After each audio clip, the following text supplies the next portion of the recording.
জীবনটা আল্লাহ তাআলার ইবাদত বন্দেগীতে কাটাইলো, কিন্তু শেষ মুহূর্তে আয়েশা আল্লাহ তাআলার কোন হালাল বিধানকে সে মানতে রাজি না, হারাম বিধানকে সে মানতে রাজি না। অর্থাৎ হালাল বিধানকে সে হালাল হিসাবে স্বীকার করে না, হারাম বিধানকে হারাম হিসাবে স্বীকার করে না। যেমন আল্লাহ তাআলা সূরা বাকারার 275 নম্বর আয়াতে বলেন, আল্লাহ তাআলা বলতেছেন, আমি আল্লাহ সুদকে হারাম করেছি, কিন্তু ওই মানুষটা 5 ওয়াক্ত নামাজ আদায় করে আবার সুদ খায়। যখন মানুষ জিজ্ঞাসা করে তুমি সুদ কেন খাও, তখন ওই মানুষটা যদি বলে হ্যাঁ সুদ খেয়েছি, গুনাহ করতেছি, সমস্যা নাই, মাফ হওয়ার সুযোগ আছে। কিন্তু যদি সে বলে ফেলে সুদ খাচ্ছে সমস্যা কি, এটা তো আল্লাহ তাআলা হারাম করে নাই, এটা তো আল্লাহ তাআলা আমার জন্য জায়েজ করছেন, এই কথাটা বলার সাথে সাথেই ওই ইমানদার মানুষটাও মুহূর্তের মধ্যে বেঈমান হয়ে যায়। কি বুঝলেন? যে সে ইমানদার, কিন্তু আল্লাহ তাআলা সুদকে হারাম করছেন। সুদ হারাম হওয়া সত্ত্বেও যদি কেউ সুদ খায় কিন্তু হারামকে অস্বীকার না করে, তাহলে তার জন্য ক্ষমা পাওয়ার সুযোগ আছে। কিন্তু সে যদি সুদ খায় আবার সেটাকে হালাল বলে খায়, সাথে সাথে তার ঈমানটা চলে যাবে। এই সমস্ত মানুষগুলাকে বলা হয় মুরতাদ। সে জীবনে ভালো কাজগুলো করলেও শেষ বয়সে এই হালালকে হালাল, হারামকে হারাম না মানার কারণে তার সমস্ত পিছনের আমলগুলাকে আল্লাহ তাআলা একেবারে ধূলিসাৎ করে দিবেন, একেবারে মুছে দিয়ে দিবেন। তখন দেখা যাবে হাসরের ময়দানে তার আমল নামার মধ্যে শুধু গুনাহ আর গুনাহ। যেহেতু তার আমল নামার মধ্যে শুধু গুনাহ আর গুনাহ থাকবে, তখন তো এই মানুষটার মাথার পাল্লার মধ্যে উঠানোর কোনো দরকার নাই। যেহেতু বিপরীত কোনো জিনিস নাই, সব খালি গুনাহ আর গুনাহ, তখন আল্লাহ তাআলা ওই মানুষটাকে বিনা হিসাবে জাহান্নামে দিয়ে দেবে। তাহলে কি বুঝতে পারলাম? কিছু কিছু মানুষ তারা বিনা হিসাবে জান্নাতে চলে যাবে, যদিও গুনাহ কাজ করছে, কিন্তু তওবা করে গুনাহ মাফ করায় জান্নাতে চলে গেছে। আবার কিছু কিছু মানুষ সারা জীবন ভালো কাজ করছে, কিন্তু শেষ বয়সে আইসা আল্লাহর একটা হালাল বিধানকে হালাল না মেনে, হারাম বিধানকে হারাম না মেনে অস্বীকার করার কারণে তার জীবনের সমস্ত আমল ধূলিসাৎ হয়ে যাওয়ার কারণে হাসরের ময়দানে সে বিনা হিসাবে জাহান্নামে চলে গেল। এবার আসুন তৃতীয় নাম্বার দল। তৃতীয় নাম্বার দল হলো ওই সমস্ত মানুষগুলো যাদের হিসাব হবে, তবে হিসাবটা সহজ হবে, তাদের হিসাবের মধ্যে সহজ করা হবে। সাহাবায়ে কেরাম জিজ্ঞাসা করলেন, ইয়া রাসূলুল্লাহ, ইয়া হাবিবাল্লাহ, ওই সমস্ত মানুষগুলো তাদের হিসাবটা সহজ হবে, এই সিস্টেম আর পদ্ধতিটা কেমন হতে পারে?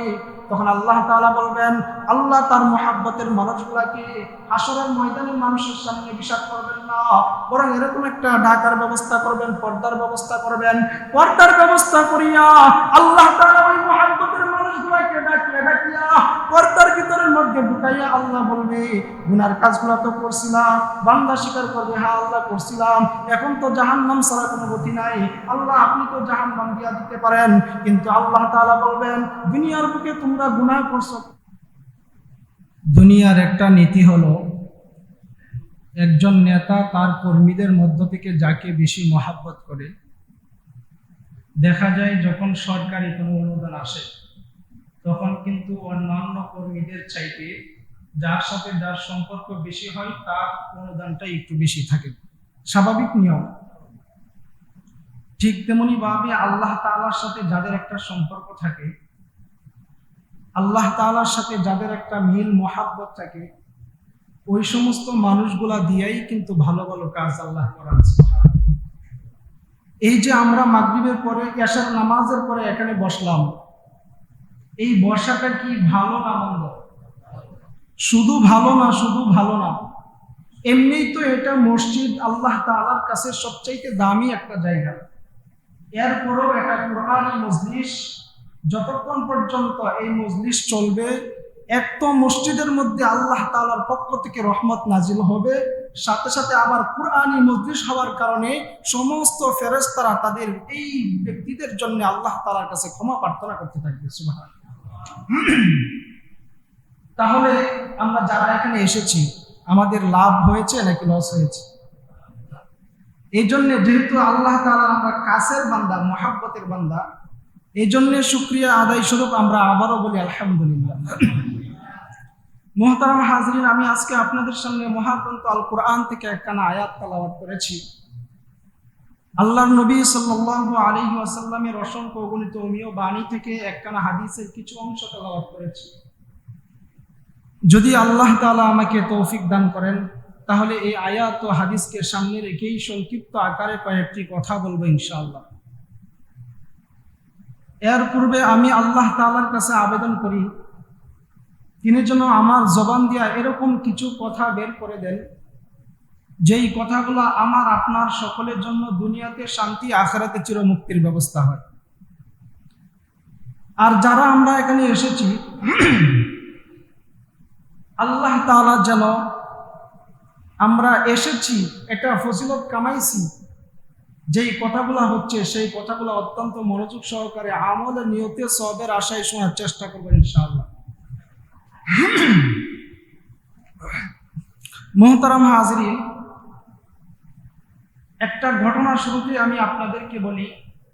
এক লোক তার স্ত্রীকে বলতেছে, তুমি যদি আল্লাহর সৃষ্টি চন্দ্রের চাইতে সুন্দর না হও তাহলে তুমি তালাক। তখন দেখা গেল চন্দ্রের দিকে তাকাইলো, চন্দ্র কি সুন্দর আলোক দিচ্ছে।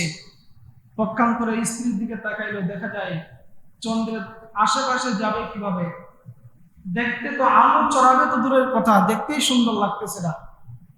তাহলে যেহেতু তালাকের ব্যাপারে একটা মাসালা আমি আপনাদেরকে স্পষ্ট করে দিই, তালাক আর বিবাহ এই দুইটা বিষয় এরকম জিনিস, কেউ যদি ঠাট্টা করেও বলে সেটা বাস্তব রূপ নেই, অর্থাৎ হয়ে যায়। এই জন্য ওই লোক বলে ফেললো যে তুমি যদি চন্দ্রের চাইতে সুন্দর না হও তাহলে তুমি তালাক। বেটা বিপদের মধ্যে পড়ে গেল।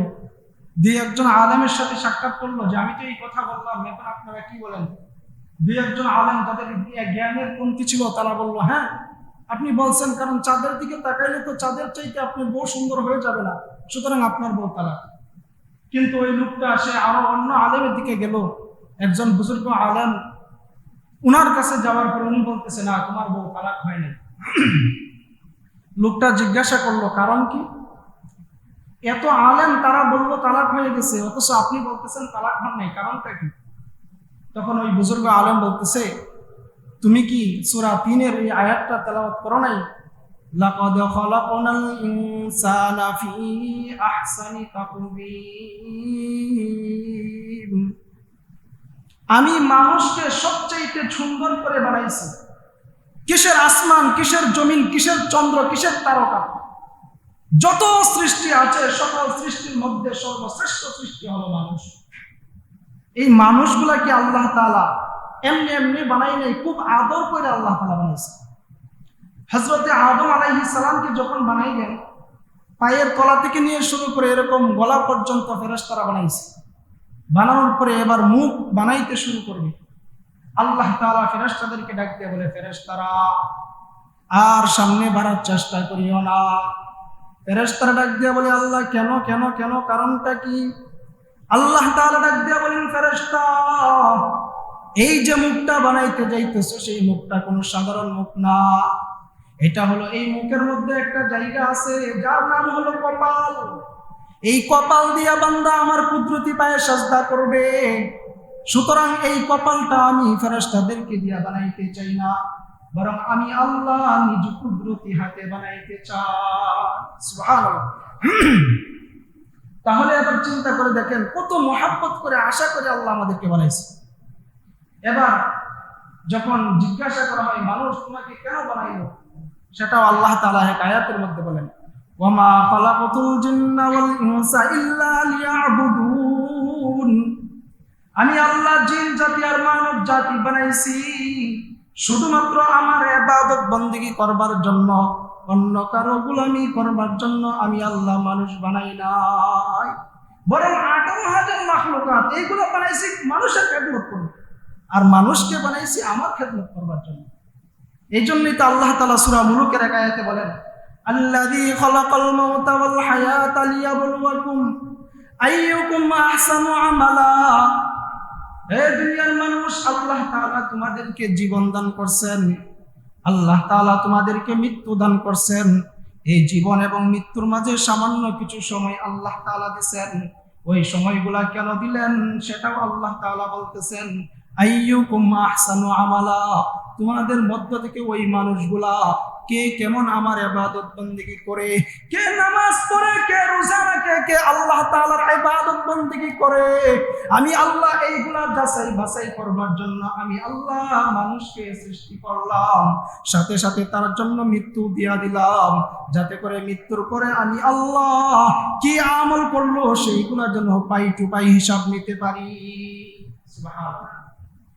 আমি আপনাদের সামনে যে আয়াতটা তেলাওয়াত করেছি ওই আয়াতের বিষয়বস্তুর আশেপাশে এখনো যাই নাই, তবে সেই বিষয়টা এখন আমি আপনাদের সামনে পেশ করবো ইনশাআল্লাহ। আল্লাহ তাআলা মানুষকে সৃষ্টি করছেন, সাথে সাথে মৃত্যু দিচ্ছেন। কেন? যে সে কি আমলগুলা করে, ভালো আমল করে নাকি মন্দ আমল করে, সেইগুলা আল্লাহ যাচাই করবেন। কখন যাচাই করবেন? হাসরের ময়দানে। এই যে আমার আলোচ্য বিষয়, অর্থাৎ হাসরের ময়দানে কি কয়, কি অবস্থা হবে, আর কিছু নমুনা আমি আপনাদের সামনে আজকে তুলে দেবো ইনশাআল্লাহ। মুহতারাম হাজিরিন, যখন হযরতে ইসরাফিল আলাইহিস সালাম সিংহায় ফুঁক দিবেন, সিংহায় ফুঁক দেওয়ার সাথে সাথে মানুষ উঠতে শুরু করবে। সর্বপ্রথম উঠবেন আমার আপনার নবী হযরতে মুহাম্মদ মুস্তাফা সাল্লাল্লাহু আলাইহি ওয়াসাল্লাম। তিনি উঠবেন, ওই অবস্থায় দেখা যাবে তার শরীরের মধ্যে জান্নাতি পোশাক থাকবে। কিন্তু তিনি ছাড়া যত মানুষ উঠবে, কোনো মানুষের শরীরে আর পোশাক থাকবে না, উলঙ্গ থাকবে। হযরতে আয়েশা রাদিয়াল্লাহু তাআলা আনহা জিজ্ঞাসা করলেন, ইয়া রাসূলুল্লাহ, ইয়া হাবিবাল্লাহ, ইয়া রাসূলুল্লাহ, ইয়া হাবিবাল্লাহ, আপনি বলতেছেন যে হাসরের ময়দানে মানুষ উলঙ্গ অবস্থায় উঠবে, এটা কি শুধু পুরুষেরা নাকি নারীরাও? আল্লাহ তাআলা, আল্লাহর নবী সাল্লাল্লাহু আলাইহি ওয়াসাল্লাম বলেন, শুধু নারীরা না, শুধু পুরুষ না, নারীরাও হাসরের ময়দানে উলঙ্গ হয়ে উঠবে। আল্লাহর নবী সাল্লাল্লাহু আলাইহি ওয়াসাল্লামকে প্রশ্ন করা হলো, ইয়া রাসূলুল্লাহ, ইয়া হাবিবাল্লাহ, মানুষগুলা যদি উলঙ্গ হয়ে ওঠে তাহলে তো শরমের ব্যাপার, তাহলে তো লজ্জার ব্যাপার, একজন আরেকজনের দিকে তাকায়া তো লজ্জা পাইবে। আল্লাহর নবী সাল্লাল্লাহু আলাইহি ওয়াসাল্লাম বলেন, না না, লজ্জা পাওয়ার কোনো সুযোগই সেখানে থাকবে না। কারণ হাসরের ময়দানে এরকম ভয়াবহ অবস্থা হবে, এরকম একটা কঠোর অবস্থা হবে, ওই সময় একজন মানুষ আরেকজন মানুষের দিকে তাকানোর পর্যন্ত সুযোগ পাবে না। কিভাবে তাকাইবে? তাকানোর সুযোগটা পাবে কিভাবে? সূর্যটা তো আর এত 13 লক্ষ কোটি গুণ উপরে তো নাই, সূর্য তো মাথার উপরে চলে আসছে। হাসরের ময়দানে সূর্যটা আধা অথবা 1 হাত উপরে চলে আসলে তখন কি অবস্থা হবে? এই যে মাটি আমরা দেখতেছি, এই মাটিটা তো ওই দিন মাটি থাকবে না, সেটা তামায় পরিণত হয়ে যাবে। তখন নিচের দিক দিয়ে তামা, উপরের দিক দিয়ে সূর্য আধা হাত অথবা এই কিছু অল্প দূরত্বে সূর্যটা চলে আসবে। তখন তো সূর্যের তাপের কারণে তামাটা গরম হয়ে যাবে। পরিস্থিতি এমন হবে, একজন মানুষের গাম হাত পায়ের টাকনু পর্যন্ত হবে, আরেকজন মানুষের গাম পায়ের হাঁটু পর্যন্ত হবে, আরেকজন মানুষের গাম গলা পর্যন্ত হবে। আল্লাহ নবী সাল্লাল্লাহু আলাইহি ওয়াসাল্লামকে জিজ্ঞাসা করা হলো, ইয়া রাসূলুল্লাহ, ইয়া হাবিবাল্লাহ, তাহলে মানুষের গাম কারো পায়ের পর্যন্ত, কারো হাঁটু পর্যন্ত, কারো গলা পর্যন্ত, কেন এরকম হবে? তখন আল্লাহ নবী সাল্লাল্লাহু আলাইহি ওয়াসাল্লাম বলেন, এর কারণ হলো যার গুনাহ যত বেশি থাকবে তার ঘামও তত বেশি থাকবে। এই কারণে সাবধান, দুনিয়া থেকে যাব, অন্তত গুনাহ আমার রাইকে আমি দুনিয়া থেকে যাইতেছি কিনা এই বিষয়ে খেয়াল করবো, সামনে কথা বলবো ইনশাআল্লাহ এই বিষয়ে। যখন পরিস্থিতি এরকম হবে, মানুষের মাথার মগজটা টকবক করতে থাকবে, তখন মানুষ এদিক সেদিক দৌড়াইতে থাকবে, বলবে আমরা কার কাছে যাবো। শুধু তাই নয়, মানুষগুলা এই কথা বলতে শুরু করবে, আল্লাহ আমাদেরকে জান্নাতে দাও অথবা জাহান্নামে দাও, সমস্যা নাই, কিন্তু হাসরের ময়দানে থাকতে রাজি না। এবার চিন্তা করে দেখেন কি ভয়াবহ অবস্থা। জাহান্নামে দিয়ে দাও, কোনো সমস্যা নাই, কিন্তু এই হাসরের ময়দানে এই অবস্থায় আমরা থাকতে পারতেছি। যখন এই কথা বলবে, তখন মানুষ কাউকে একজন আরেকজনকে পরামর্শ দেবে যে আমরা নবীদের কাছে যাই। দৌড়ায় মানুষগুলো হযরতে আদম আলাইহিস সালামের কাছে যাবে, যায় বলবে, ওগো আল্লাহর নবী আদম, আপনি হলেন মানুষের মধ্য থেকে সর্বপ্রথম মানুষ, আপনার মাধ্যমেই আমরা দুনিয়াতে আসছি। ওগো আল্লাহর নবী, আজকে এই দুরবস্থার মধ্যে আমরা কার কাছে যাব? দৌড়ায় আপনার কাছে আসলাম।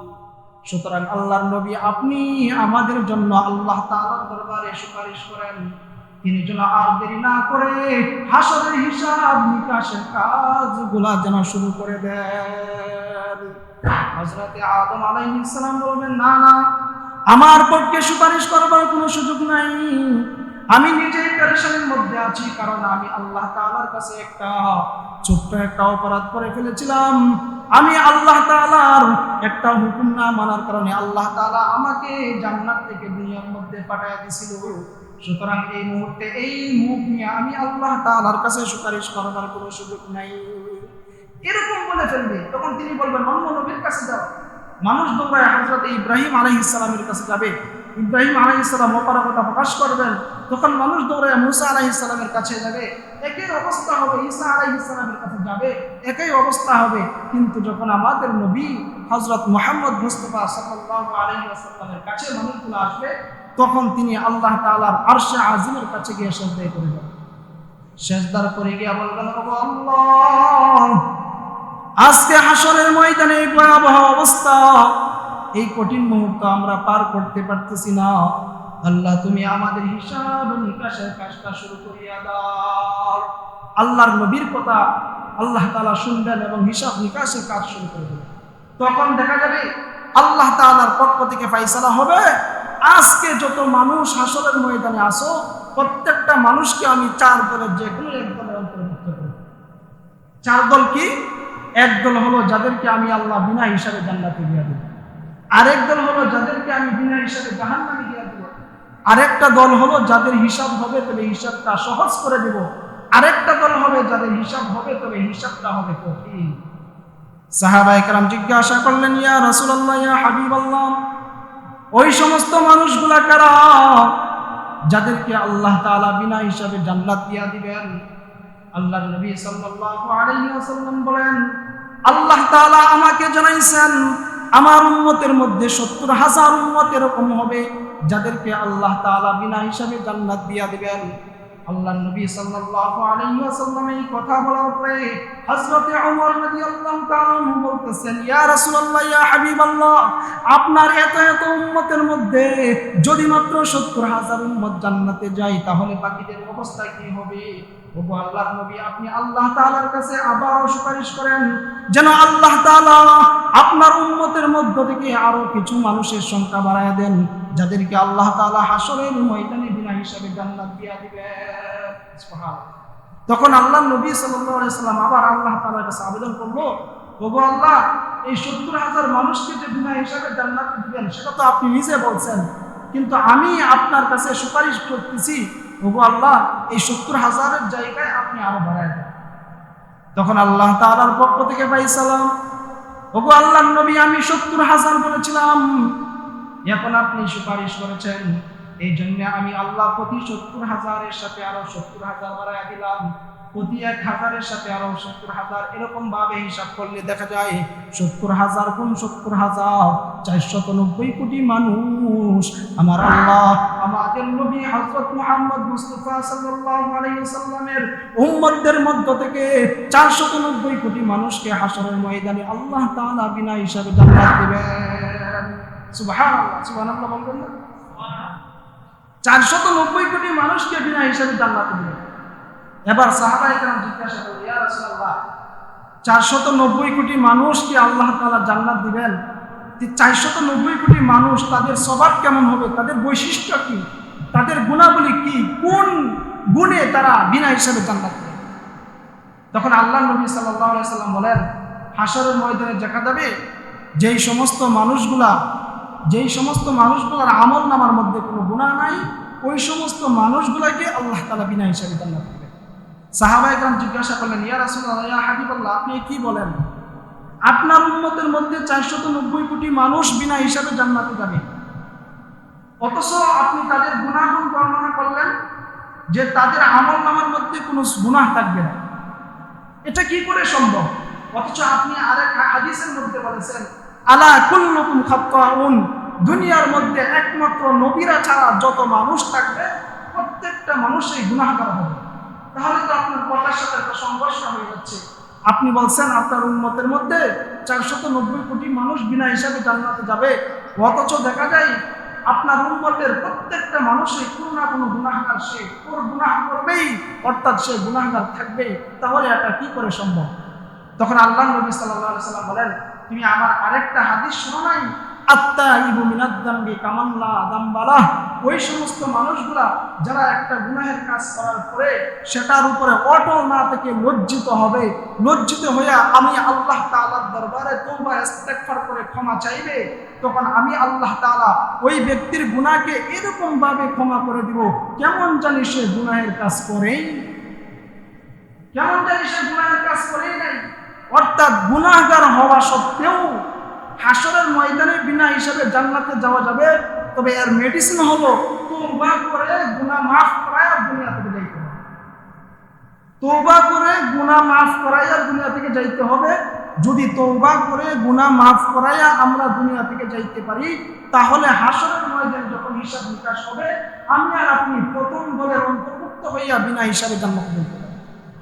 আমরা বিনা হিসাবে জান্নাতে যাওয়ার জন্য কে কে প্রস্তুত আছি? আমরা সবাই প্রস্তুত আছি তো?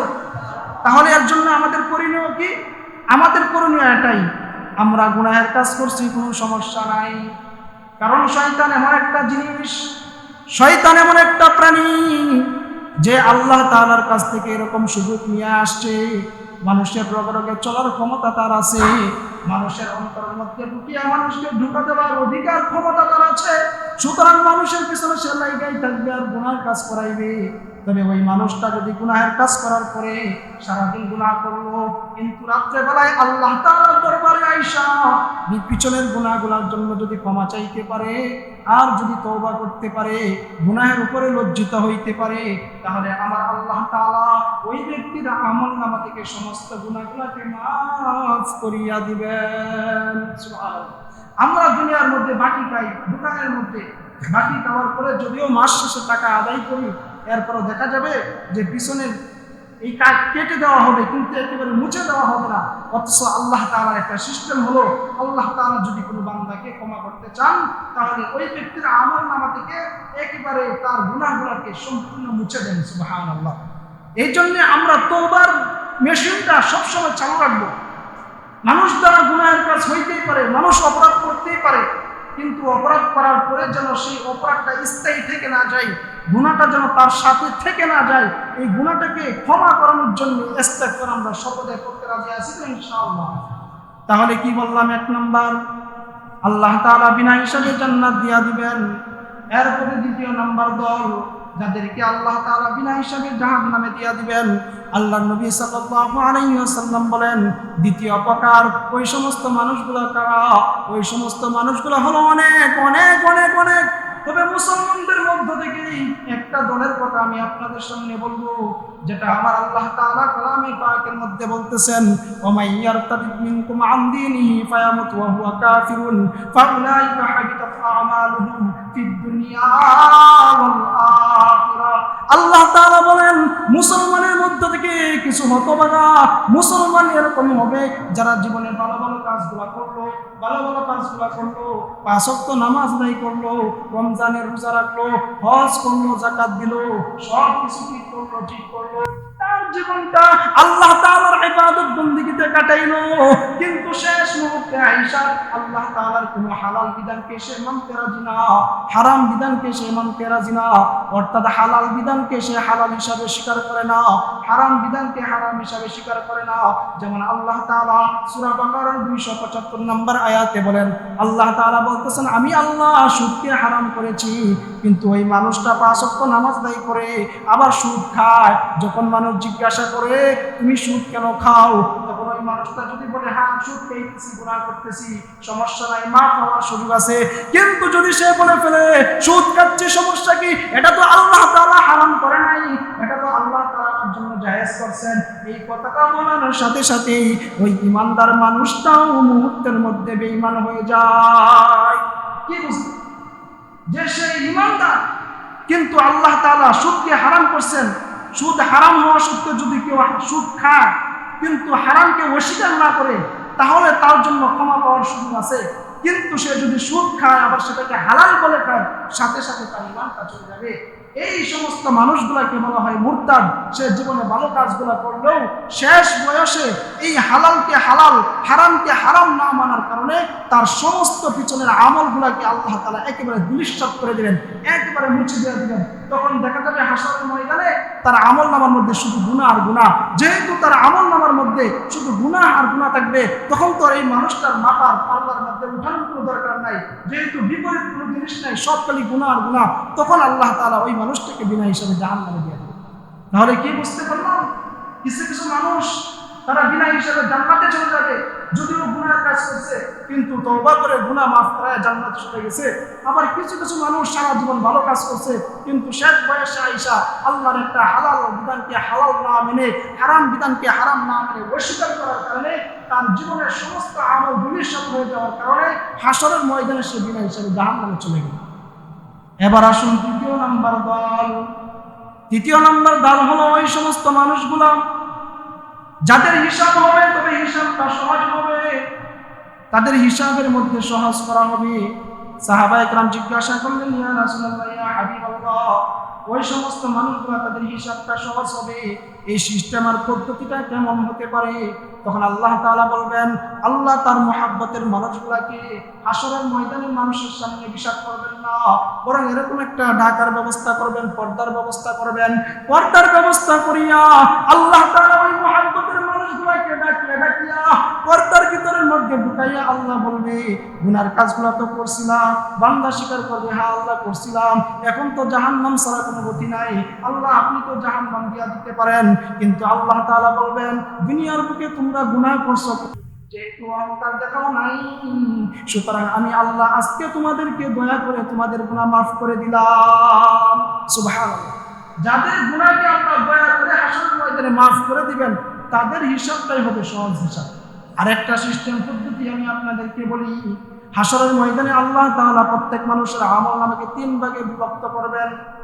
3 ভাগে বিভক্ত করিয়া এক পাশে থাকবে সওয়াবগুলা, আরেক পাশে থাকবে গুনাহগুলা, মাঝখানে থাকবে আল্লাহ তাআলার নিয়ামতগুলা।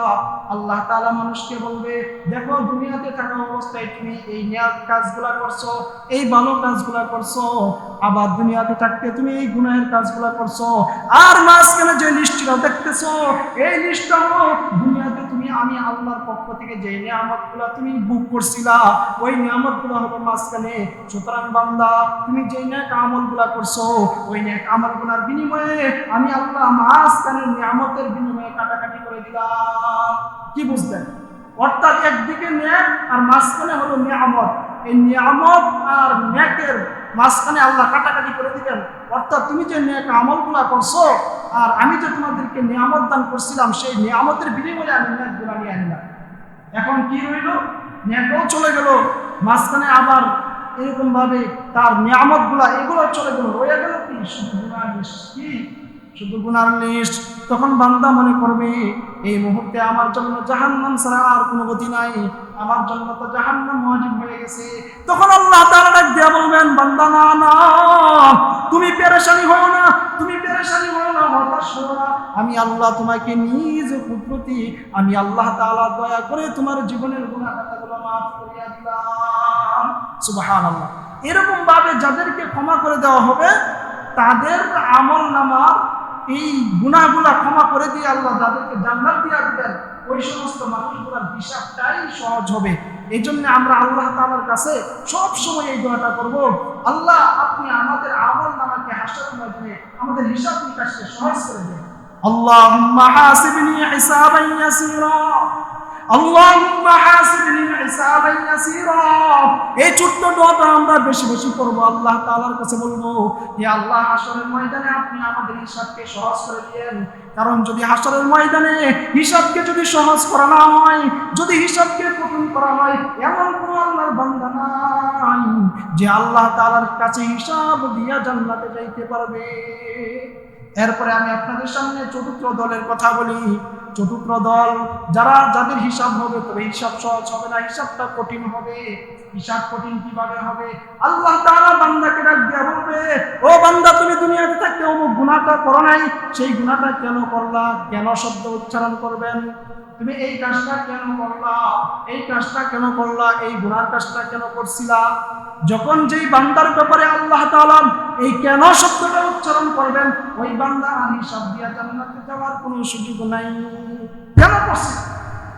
দুনিয়াতে থাকা অবস্থায় তুমি তো এই গুনার কাজটা করছো, কেন করছো? কারণটা কি? যখন এই কথা বলতে থাকবে তখন সে একটু বাটপারি করার চেষ্টা করবে। সে বলবে, আল্লাহ আমি তো দুনিয়াতে থাকতে কোনো গুনাহের কাজই করি না। আল্লাহ তাআলা বলবেন, তুমি কি বলো? আমি আল্লাহ বলতেছি, আর তুমি বলো যে গুনাহের কাজ করো নাই। আবার বলবে, তুমি গুনাহের কাজ কেন করছো? আল্লাহ আমি করি নাই। তখন আল্লাহ তাআলা কয়েকভাবে আল্লাহ তাআলা প্রমাণ করবেন। যখন বান্দা অস্বীকার করবে আমি গুনাহের কাজ করি নাই, তখন আল্লাহ তাআলা যে আমল নামাগুলাকে বাস্তবায়ন করবার জন্য, প্রমাণ করবার জন্য আল্লাহ তাআলা বিভিন্ন মাধ্যমে, বিভিন্ন সিস্টেমে এগুলাকে প্রমাণ করবেন।